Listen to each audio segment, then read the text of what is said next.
विष्णोः अष्टनामस्तोत्रम् अच्युतं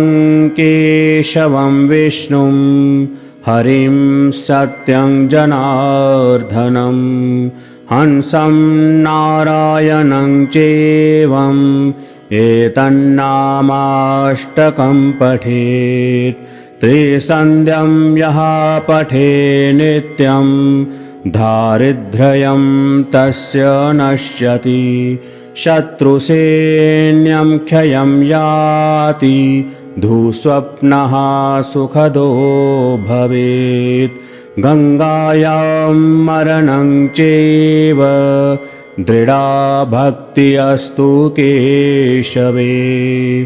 ब्रह्मविद्या प्रबोधश्च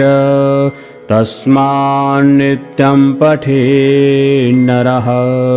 इति श्रीवामनपुराणे विष्णोर्नामाष्टकस्तोत्रम्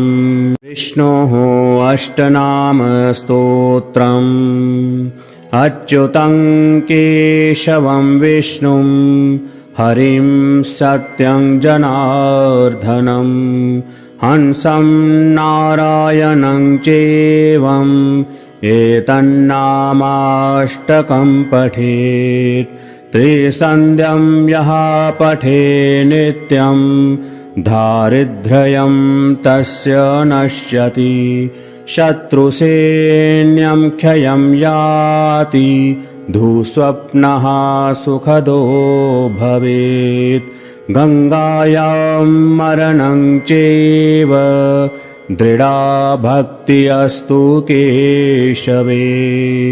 ब्रह्मविद्या प्रबोधश्च तस्मान्नित्यं पठेन्नरः इति श्रीवामनपुराणे विष्णोर्नामाष्टकस्तोत्रम् विष्णोः अष्टनामस्तोत्रम् अच्युतं केशवं विष्णुं हरिं सत्यं जनार्दनं हंसं नारायणं चैवम् एतन्नामाष्टकं पठेत् त्रिसन्ध्यं यः पठे नित्यं दारिद्र्यं तस्य नश्यति शत्रुसैन्यं क्षयं याति दुःस्वप्नः सुखदो भवेत् गंगायां मरणं चैव दृढा भक्ति अस्तु केशवे ब्रह्मविद्या प्रबोधश्च तस्मान्नित्यं पठेन्नरः इति श्रीवामनपुराणे विष्णोर्नामाष्टकस्तोत्रम् विष्णोः अष्टनामस्तोत्रम् अच्युतं केशवं विष्णुं हरिं सत्यं जनार्दनं हंसं नारायणं चैवम् एतन्नामाष्टकं पठेत् त्रिसन्ध्यं यः पठे नित्यं दारिद्र्यं तस्य नश्यति शत्रुसैन्यं क्षयं याति दुःस्वप्नः सुखदो भवेत् गंगायां मरणं चैव दृढा भक्ति अस्तु केशवे ब्रह्मविद्या प्रबोधश्च तस्मान्नित्यं पठेन्नरः इति श्रीवामनपुराणे विष्णोर्नामाष्टकस्तोत्रम् विष्णोः अष्टनामस्तोत्रम् अच्युतं केशवं विष्णुं हरिं सत्यं जनार्दनं हंसं नारायणं चैवम् एतन्नामाष्टकं पठेत् त्रिसन्ध्यं यः पठे नित्यं दारिद्र्यं तस्य नश्यति शत्रुसैन्यं क्षयं याति धूस्वप्नः सुखदो भवेत् गङ्गायां मरणं चैव दृढा भक्ति अस्तु केशवे ब्रह्मविद्या प्रबोधश्च तस्मान्नित्यं पठेन्नरः इति श्रीवामनपुराणे विष्णोर्नामाष्टकस्तोत्रम् विष्णोः अष्टनामस्तोत्रम् अच्युतं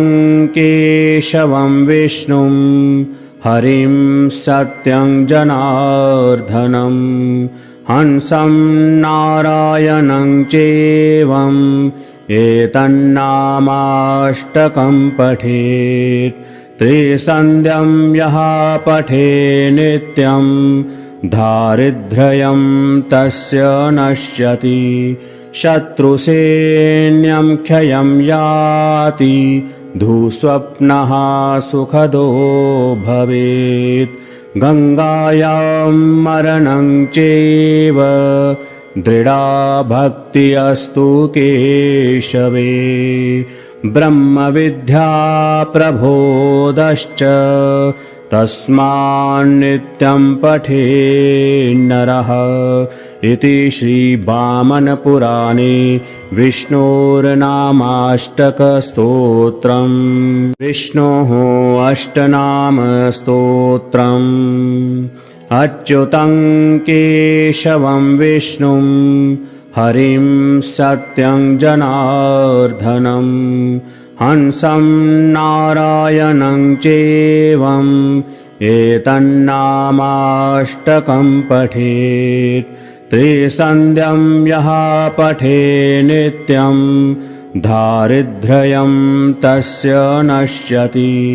शत्रुसैन्यं क्षयं याति धूस्वप्नः सुखदो भवेत् गङ्गायां मरणं चैव दृढा भक्ति अस्तु केशवे ब्रह्मविद्या प्रबोधश्च तस्मान्नित्यं पठेन्नरः इति श्रीवामनपुराणे विष्णोर्नामाष्टकस्तोत्रम् विष्णोः अष्टनामस्तोत्रम् अच्युतं केशवं विष्णुं हरिं सत्यं जनार्दनं हंसं नारायणं चैवम् एतन्नामाष्टकं पठेत् त्रिसन्ध्यं यः पठे नित्यं दारिद्र्यं तस्य नश्यति शत्रुसैन्यं क्षयं याति धूस्वप्नः सुखदो भवेत् गङ्गायां मरणं चैव दृढा भक्ति अस्तु केशवे ब्रह्मविद्या प्रबोधश्च तस्मान्नित्यं पठेन्नरः इति श्रीवामनपुराणे विष्णोर्नामाष्टकस्तोत्रम् विष्णोः अष्टनामस्तोत्रम् अच्युतं केशवं विष्णुं हरिं सत्यं जनार्दनं हंसं नारायणं चैवम् एतन्नामाष्टकं पठेत् त्रिसन्ध्यं यः पठे नित्यं दारिद्र्यं तस्य नश्यति शत्रुसैन्यं क्षयं याति धूस्वप्नः सुखदो भवेत् गङ्गायां मरणं चैव दृढा भक्ति अस्तु केशवे ब्रह्मविद्या प्रबोधश्च तस्मान्नित्यं पठेन्नरः इति श्रीवामनपुराणे विष्णोर्नामाष्टकस्तोत्रम् विष्णोः अष्टनामस्तोत्रम् अच्युतं केशवं विष्णुं हरिं सत्यं जनार्दनं हंसं नारायणं चैवम्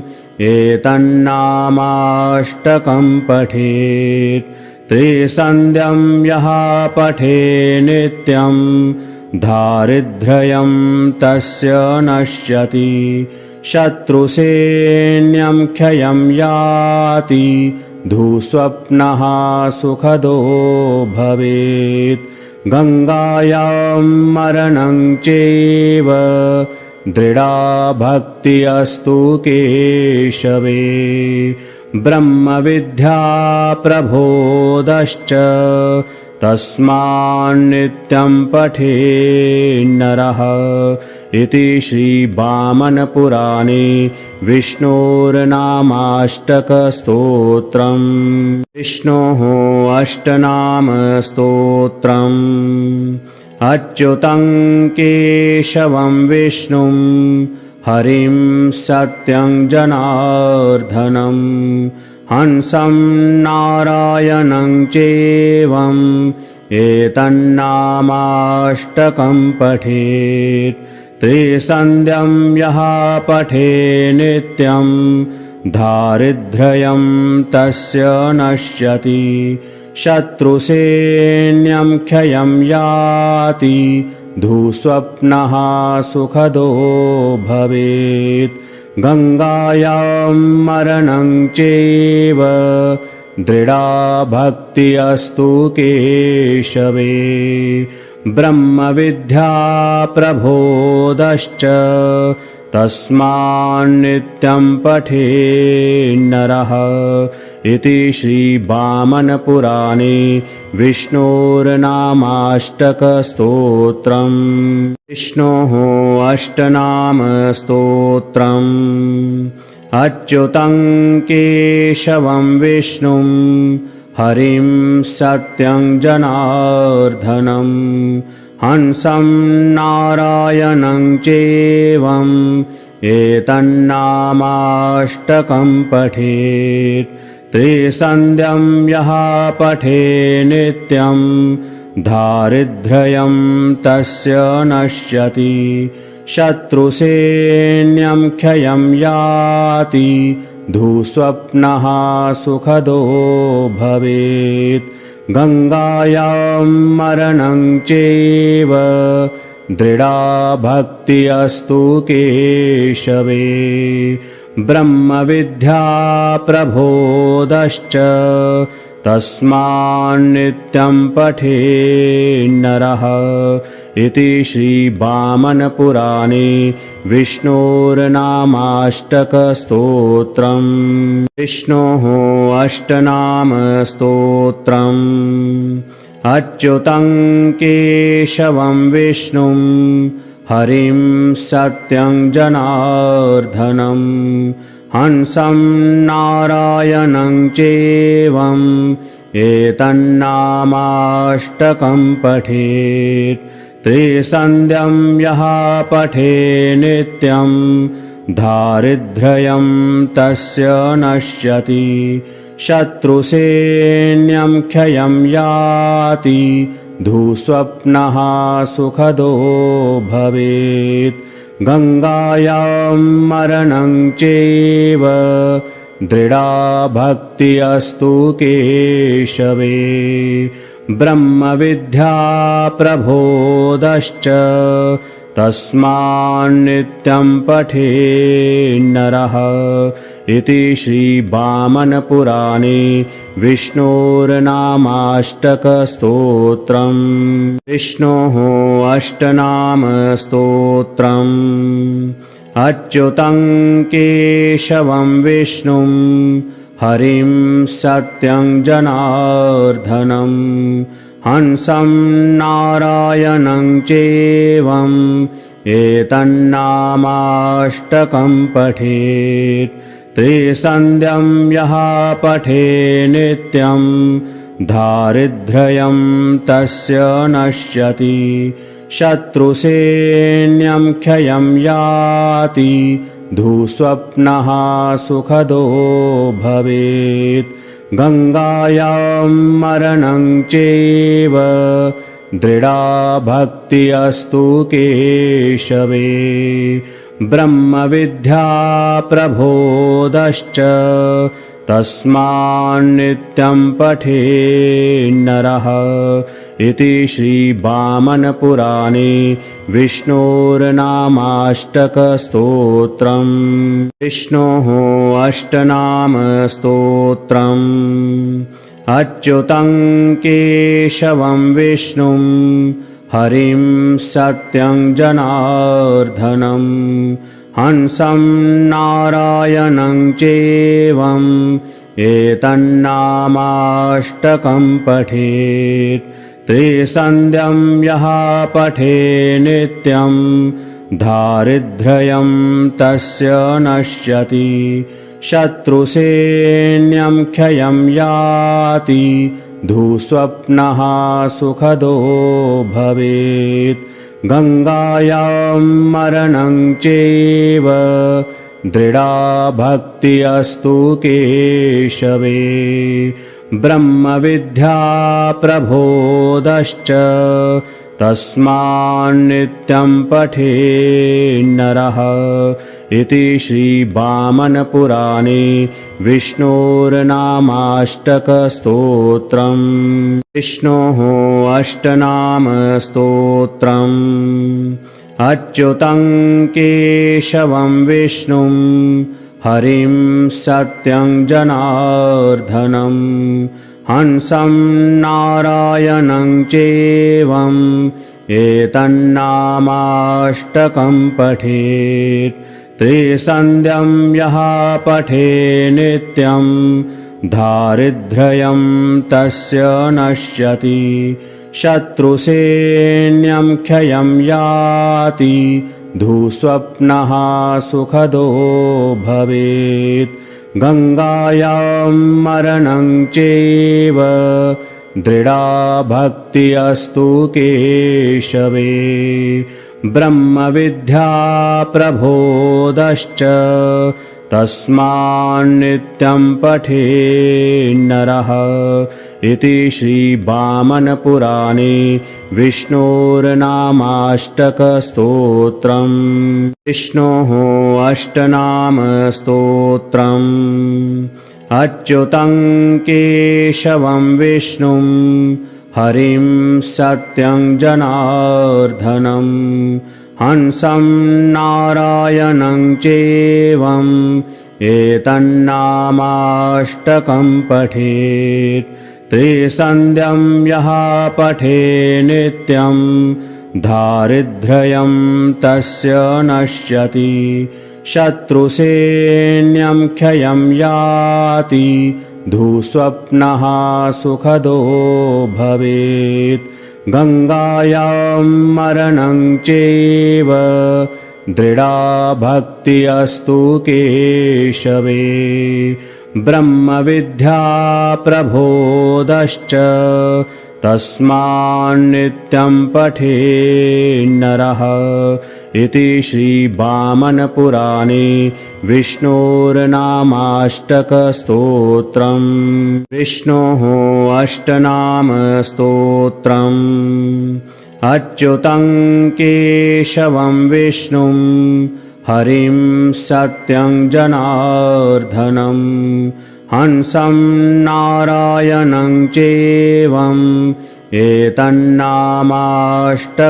पठेत् त्रिसन्ध्यं यः पठे नित्यं दारिद्र्यं तस्य नश्यति शत्रुसैन्यं क्षयं याति दुःस्वप्नः सुखदो भवेत् गङ्गायां मरणं चैव दृढा भक्ति अस्तु केशवे ब्रह्मविद्या प्रबोधश्च तस्मान्नित्यं पठेन्नरः इति श्रीवामनपुराणे विष्णोर्नामाष्टकस्तोत्रम् विष्णोः अष्टनामस्तोत्रम् अच्युतं केशवं विष्णुं हरिं सत्यं जनार्दनं हंसं नारायणं चैवम् एतन्नामाष्टकं पठेत् त्रिसन्ध्यं यः पठे नित्यं दारिद्र्यं तस्य नश्यति शत्रुसैन्यं क्षयं याति दुःस्वप्नः सुखदो भवेत् गङ्गायां मरणं चैव दृढा भक्ति अस्तु केशवे ब्रह्मविद्या प्रबोधश्च तस्मान्नित्यं पठेन्नरः इति श्रीवामनपुराणे विष्णोर्नामाष्टकस्तोत्रम् विष्णोः अष्टनामस्तोत्रम् अच्युतं केशवं विष्णुं हरिं सत्यं जनार्दनं हंसं नारायणं चैवम् एतन्नामाष्टकं पठेत् त्रिसन्ध्यं यः पठे नित्यं दारिद्र्यं तस्य नश्यति शत्रुसैन्यं क्षयं याति दुःस्वप्नः सुखदो भवेत् गङ्गायां मरणं चैव दृढा भक्ति अस्तु केशवे ब्रह्मविद्या प्रबोधश्च तस्मान्नित्यं पठेन्नरः इति श्रीवामनपुराणे विष्णोर्नामाष्टकस्तोत्रम् विष्णोः अष्टनामस्तोत्रम् अच्युतं केशवं विष्णुं हरिं सत्यं जनार्दनं हंसं नारायणं चैवम् एतन्नामाष्टकं पठेत् त्रिसन्ध्यं यः पठे नित्यं दारिद्र्यं तस्य नश्यति शत्रुसैन्यं क्षयं याति दुःस्वप्नः सुखदो भवेत् गङ्गायां मरणं चैव दृढा भक्ति अस्तु केशवे ब्रह्मविद्या प्रबोधश्च तस्मान्नित्यं पठेन्नरः इति श्रीवामनपुराणे विष्णोर्नामाष्टकस्तोत्रम्